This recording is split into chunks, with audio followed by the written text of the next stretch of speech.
Tonight, President Trump says a wall is on its way, and Texas Senator Ted Cruz wants the world's most notorious drug lord, El Chapo, to pay for it. Tonight, border reporter Oscar Margain and photojournalist Jose Sanchez takes us to the Rio Grande Valley, where a wall would have the biggest impact. There's a brown house here. Shells of 83, they're in behind it. Ran across 83. It's the most active sector for Border Patrol in the southern border. They're about to come out. In the Texas Rio Grande Valley, You're not coming through. You're not coming through. drug and human smuggling blend in with peaceful communities.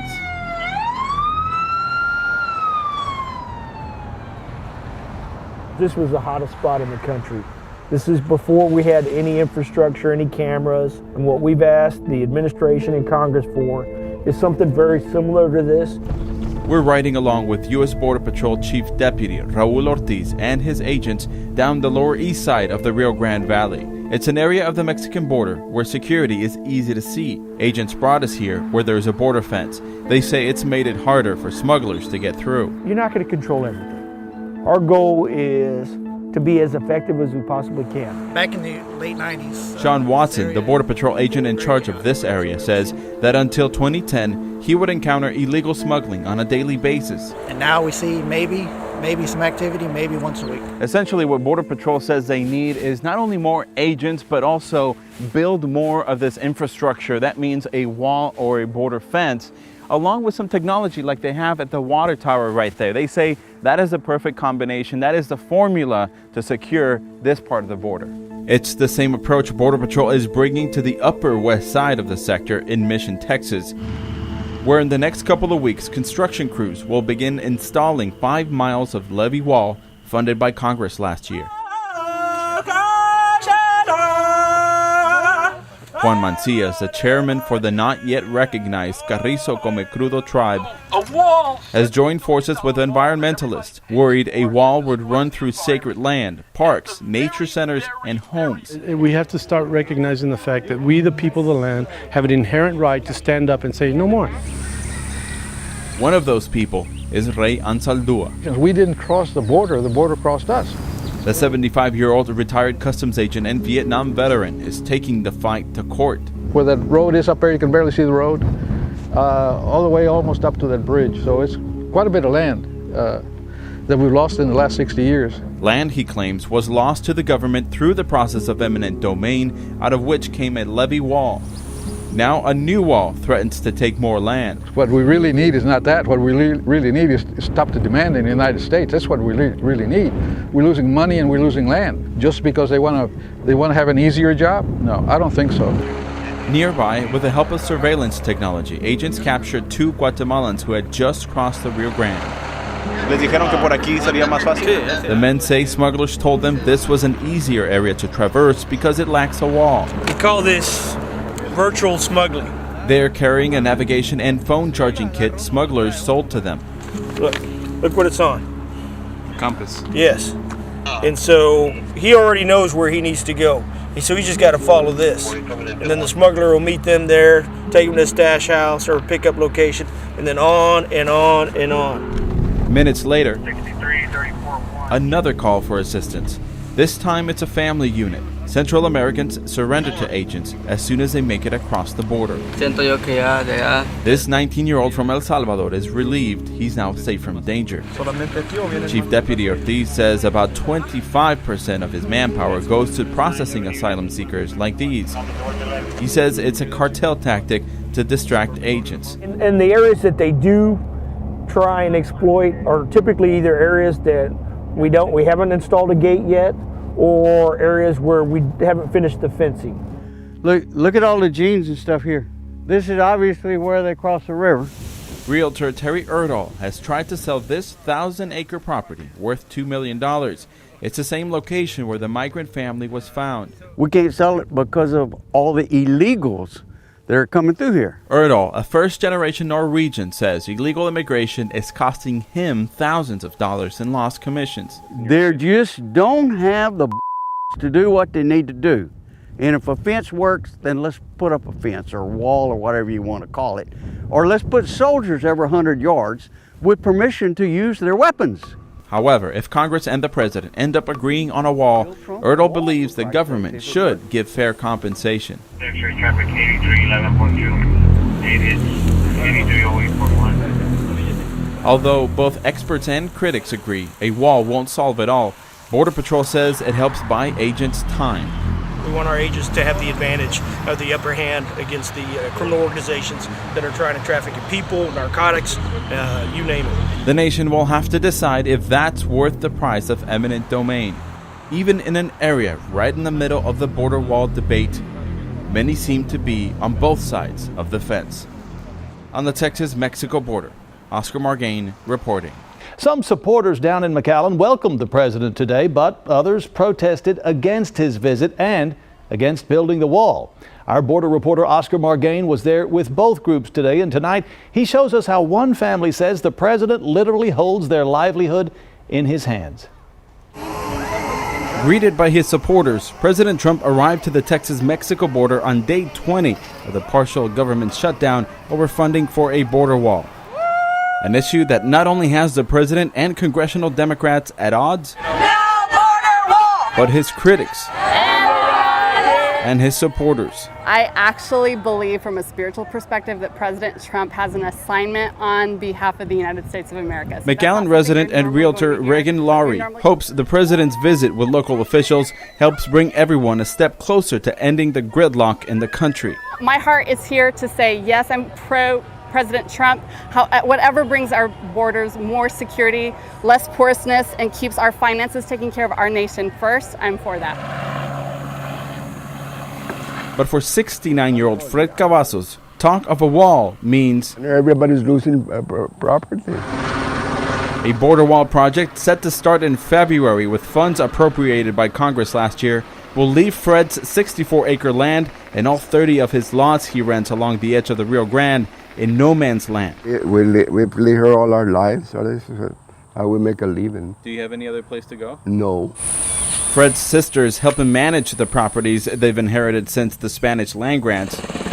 They prefer to see more manpower than a wall. This land was, sacrificed, worked for by my grandma, and she fought for this land and paid for it little by little, selling tortillas, selling whatever.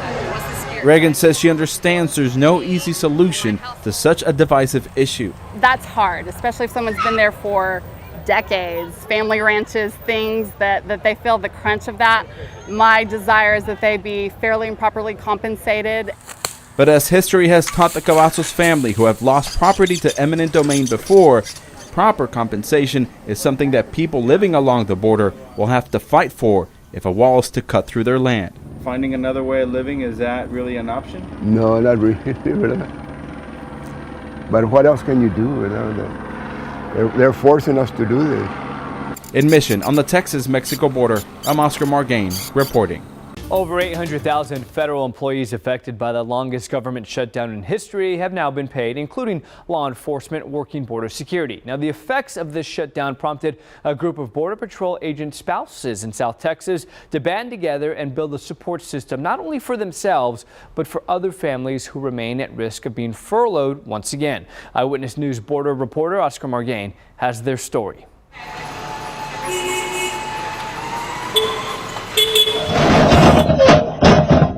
The labels on cans, bags, and boxes may read food, but for those who come to the Rio Grande Valley Food Bank, it's a lifeline. Stockpiles typically fill the building for a constant need. Right now we are really empty because we've had a rush of people. We have some plums, we have rice right behind you, then we have some beef stew. Libby Salinas is the chief program officer for one of the largest food banks in the nation. We want them to feel as comfortable as possible, just like they were going into a store. The food bank helps feed roughly 250,000 people a month. A few weeks ago, they began noticing a new type of customer, federal workers. And as the partial government shutdown continued, more of these customers began to show up. We strongly feel that someone that doesn't need food assistance is not going to come in through our doors. They're not going to come in, asking for help. You have to really humble yourself. All right, girls, make sure we get the Girl Scout cookies inside each bag, one of each flavor.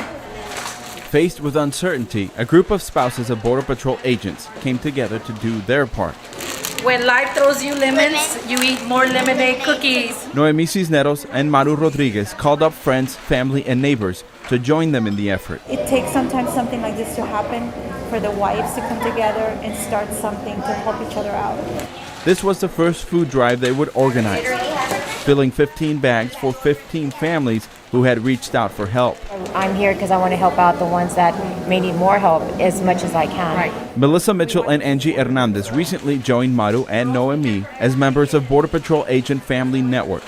The organization's mission is not only to help people during a government shutdown, but to establish a permanent support system for federal law enforcement families, just like they do in the military. We want to alleviate the stress if we can in any way. In the name of Jesus, I pray for every family that... A 3-week deal reached January 25th between President Donald Trump and Congress means workers now get paid after missing out on 2 paychecks. But if no long-term deal is made, these families could plunge into economic uncertainty once again. Amen. Depending on the outcome, these wives may need the same help they're offering to others. It can happen to any of us. It just, you can be working, have money, employment, and it could be you. It could be me. It's a reality check. Libby sympathized with the struggle and the shame many families suffer as they walk through the doors of the food bank. They're the ones that are giving. They're the ones that are donating. They're the ones that are volunteering. They're not used to be on the food line. They're not used to be on this other side. We're going to go ahead and go right to left. When asked what motivates them to spur into action, these wives turn to their spouses, who they say lead by example. But every single day he's been 30 minutes early to work. He has never failed to shine his boots. He goes to work with pride. I mean, he's serving our country. He's holding our front lines. While they hold that front line, their families are holding on to each other. A bond they hope will endure even if another shutdown begins. And this is just the beginning. We're planting the seed, and we're going to move forward, and we're going to help a lot more families, right? Are y'all ready for that? Yes. Yes, right. In Harlingen, for Channel 5 News, I'm Oscar Margain reporting. Another migrant caravan being held right across the Texas border under close watch tonight by officials both in Mexico and in the U.S. They want to prevent those migrants from storming Texas ports of entry or crossing the Rio Grande. Let's go live to border reporter Oscar Margain in Eagle Pass tonight. And Oscar, what kind of conditions are those migrants enduring tonight just across the border from you? Yes, well, I can tell you that the 1,800 members of the caravan have food, clothes, and a roof over their head, but they're being held at a warehouse turned shelter in Piedras Negras, Mexico, until immigration authorities there finish processing them, which could happen within the next week or so. But while these migrants want to have their asylum claims made in the U.S. as soon as possible, the reality is that could take several months. The president says he could close the border next week. He says 2 massive migrant caravans are heading through Mexico right now and heading toward the U.S. Border Patrol is already making more arrests than ever before, including 12,000 migrants in just 2 days. And since there's not enough room to house those migrants, they're being released into the country, including here in San Antonio. New tonight, one migrant father tells us why so many immigrants are rushing to get into the U.S. now. Our border reporter Oscar Margain is in Brownsville tonight with the incentive to get in now before it's too late. Before leaving Honduras, Alan Barahona told his 5-year-old son Diego they were going on a vacation. A $6,000 vacation that included late-night treks, hiding from police, and sleeping in cramped stash houses in Mexico. But no matter how hard it got, Diego kept a smile on his face to help keep his father's hopes up. Alan and Diego came to the Good Neighbor Settlement House Thursday, a shelter originally intended for the homeless. These people have seen some horrific things that have caused them to come here. Marinela Ramirez Watson says they went from taking in a handful of asylum-seeking families last summer to hundreds this week. And we were at a meeting with the city, and we were told it'll be 7 days a week, and we don't know for how long. The Trump administration began releasing more migrant families, citing a lack of space and resources to handle the recent influx. many of them without an ankle monitor and without a set date to appear before an immigration judge. Then all of a sudden, Border Patrol released Alan and his son at the Brownsville bus station. The administration's threat to end this practice is the excuse smugglers are using to persuade desperate Central Americans to pack their bags and leave their country, Alan explains. Alan's American dream is more than an economical one, he says. His hopes are for Diego's future. Alan also promised his son that at the end of this ordeal, he would be taking him to the beach. Well, this afternoon, they both got on a bus to their final destination, Miami, Florida. Tonight, the president is keeping open the option of closing our southern border. While undocumented migrants keep flooding into the country, hundreds were held outside under a bridge for days in El Paso. Now those migrants are staying with a network of 25 churches across town. Tonight, some are sharing their stories with border reporter Oscar Margain. Goodbyes are never easy, especially for these migrant families who for the last few days have been embraced by the members of Caminos de Vida Church in El Paso. The church says over 100 men, women, and children were dropped off here between Thursday and Friday and are ready to meet up with family across the U.S. Before then, CBP agents held them and hundreds of others for days under a port of entry bridge. CBP says the detention space was set up a month ago to deal with a rising influx of migrants. Now that space cleared over the weekend. Lesbi? It's been a roller coaster ride for Lesbia Castillo and her 5-year-old daughter Hansi. Grateful for the hospitality they received at the church, but still shaken up after spending 5 days in the cold sleeping on rocks, she says. Veronica Lopez never imagined she had to endure 3 days being held there. She's already had to suffer the death of her husband in Guatemala 2 years ago. Now she's on her way with her son to reunite with family in New York. That if they don't go with us, they're going on the street. Associate Pastor Israel Cabrera began opening the doors of his church 5 weeks ago. Since then, they've sheltered over 700 refugees, he says. And God will provide. We don't know how we're doing it, even to this point. We don't know how we're running, but we're doing it. He and his brother Paul are following in the footsteps of their father Alfonso, who died 3 weeks before they began turning the church into a home for the hurting. He's been helping us along the way. My dad, he was a visionary, though. He was a level beyond us. He would have already rented the Coliseum, the Civic Center, and housed all of them. Now, CBP isn't ready to get rid of that holding area just yet. More migrants will be brought in if they run out of space again. In the meantime, Homeland Security Secretary Kirstjen Nielsen has ordered the reassignment of up to 2,000 customs agents to help Border Patrol. She's also expanding a program that would return asylum seekers back to Mexico while their asylum cases get processed here. In El Paso on the Texas-Mexico border, I'm Oscar Margain reporting. Border Patrol can't keep up with the surge of migrants crossing the border. Nearly 1,000 undocumented immigrants are crossing every day in the El Paso region alone.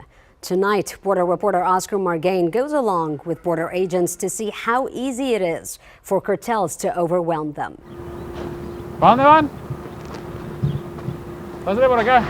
Between the border fence in El Paso and the actual border with Ciudad Juarez, Mexico, it's become a landing zone for migrants looking to get asylum in the U.S. Right there, she's in the United States now.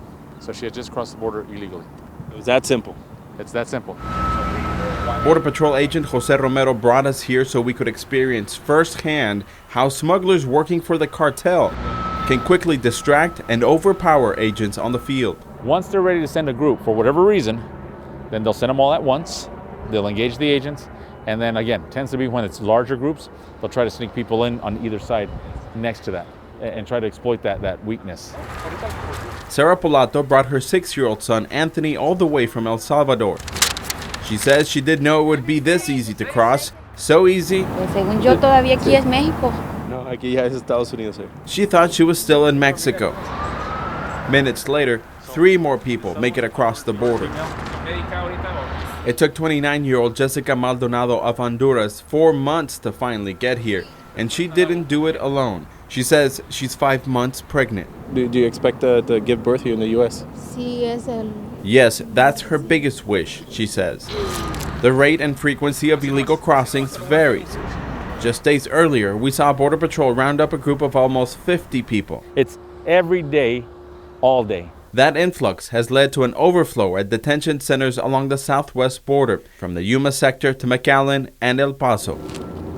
We decided to walk down to the border and confront a man Agent Romero identifies as a smuggler. ¿Usted lo hace por necesidad? We asked him why he helps people cross illegally. No, nada más para entender, oiga. At first, he denies it. ¿Sí se gana una buena lana o no? Sí. But then he admits he gets paid well doing so. They're very much aware of what our vulnerabilities are, what our capabilities are right now, and they'll do everything they can to exploit that. The fix, Romero says, is sealing the gaps along the border fence, adding more agents, and restoring the principal functions of an agency overwhelmed. In El Paso, on the Texas-Mexico border, I'm Oscar Margain reporting.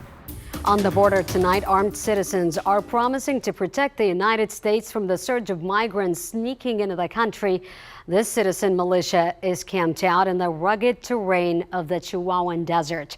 Border reporter Oscar Margain and photojournalist Jose Sanchez show us how these volunteers are taking matters into their own hands.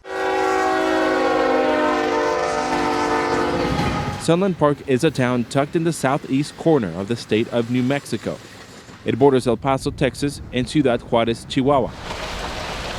We drove down a dirt road along the border fence to meet a group of armed civilians who set up camp here 47 days ago. All right, we have a generator. We've got a barbecue back here. Jim Benvey and Viper are on watch today. They're here to help Border Patrol with an extra set of eyes and ears. Like last night at 4 in the morning, we caught 5 people. They belong to the United Constitutional Patriots, a donation-dependent volunteer group. Most of them have law enforcement backgrounds and don't like to be called the V or the M word. We do not consider ourselves a vigilante group or even a militia. We're simply here to do one thing, that is to document the crisis on the border. And as they document, they encounter people crossing the border illegally and tell Border Patrol. They also scout for weaknesses in border security, be it smuggling routes, drainage tunnels, or fence gaps. Like here, you have no barrier, and literally into Mexico you go, right here. I'm halfway in Mexico right now. And that was just the east end of the wall in New Mexico.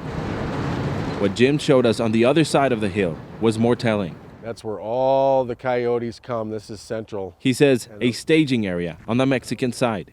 This here is the boundary marker between the United States and Mexico. And as you can see, it's wide open here. One can simply be just dropped off and walk across into the United States. Oh, look at now they're crossing. They just crossed.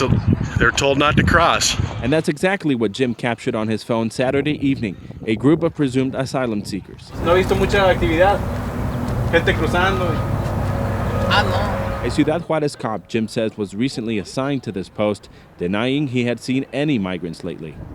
The group vows to continue their efforts until Congress takes meaningful action to reform immigration. Now what they're doing is they're letting America be invaded using loopholes that they know are there, and nobody's doing anything about it. In Sunland Park, New Mexico, I'm Oscar Margain reporting. Tonight, President Trump says the catch and release policy at our southern border is ridiculous. Immigration authorities process asylum seekers and then release them and expect them to show up to immigration hearings in the future. Our border reporter Oscar Margain looks at the journey migrants face after they're released.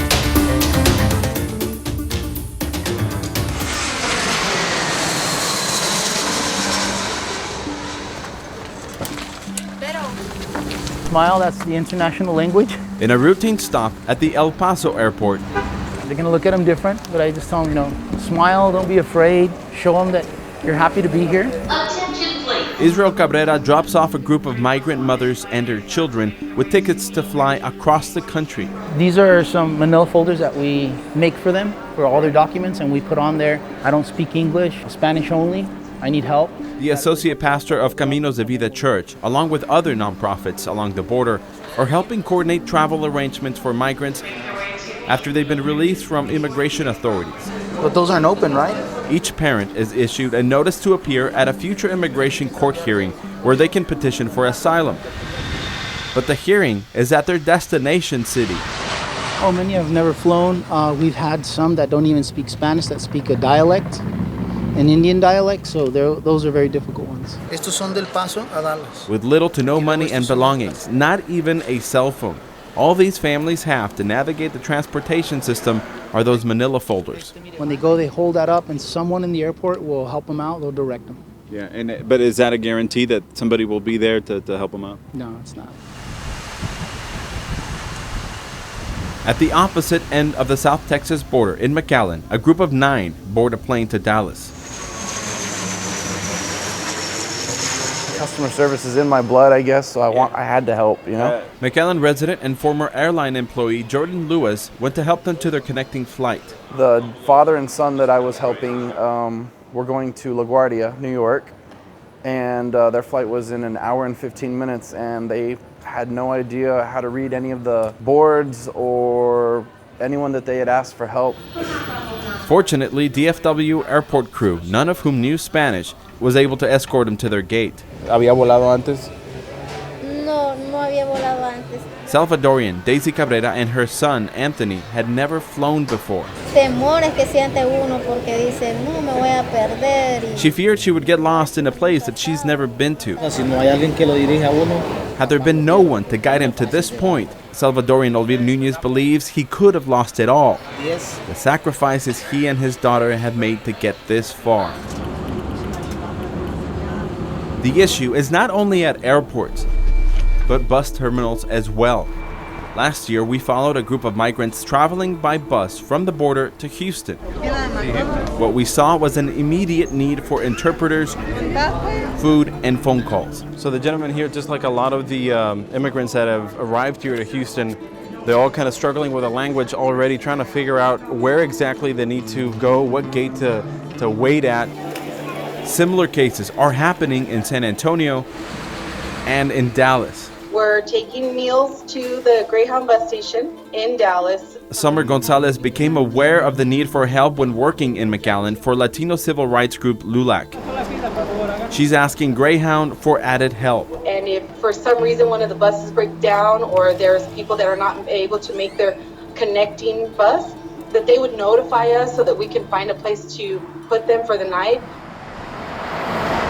We reached out to Greyhound. The company stated it is, quote, working with the city to create a standard procedure for approving volunteers on an as-needed basis should the need arise in our Dallas terminal, end quote. They also said they have bilingual team members who can assist. We also asked some of the major airlines and airports in the Southwest if they had any protocols in place to ensure that this vulnerable population would make it to the connecting flights. American Airlines said in a statement that they had no specific programs to assist migrants. The rest had not responded. For now, the only safety net migrant families have are charitable organizations and a few local governments who have stepped up to this ongoing challenge. This is a humanitarian crisis, and I couldn't look myself in the eyes in 10 years from now, 20 years from now, knowing that I did nothing when thousands of people were arriving at my borders because of problems going on across the world. Fortunate there's been good people along the way and grateful for the help that they've received. On the Texas-Mexico border, Oscar Margain reporting. In this border brief, Remain in Mexico policy. The Ninth Circuit Court of Appeals temporarily blocked last week's ruling by a California judge, meaning that the Trump administration can continue returning asylum seekers to Mexico to wait for their court hearings. The decision by the Ninth Circuit came just before a lower court injunction was to take effect on Friday. That injunction would have temporarily stopped the Trump administration's Migrant Protection Protocols program, also known as MPP or Remain in Mexico. The experimental policy, meant to stem the flow of undocumented migrants, was gradually introduced in California in late January and later implemented in El Paso, Texas, with plans to expand to other areas. In its appeal, the Justice Department argued that MPP was, quote, designed to address the dramatically escalating burdens of unauthorized migration, end quote, and that the lower court injunction would cause harm to the U.S. President Donald Trump praised the ruling on Twitter Friday. According to Mexico's National Migration Institute, the U.S. has returned more than 1,300 migrants to await their asylum hearings in Mexico. The appeals court will hear more arguments this week before deciding whether to keep the ruling in place for the duration of the lawsuit. That's your border brief. I'm Oscar Margain reporting.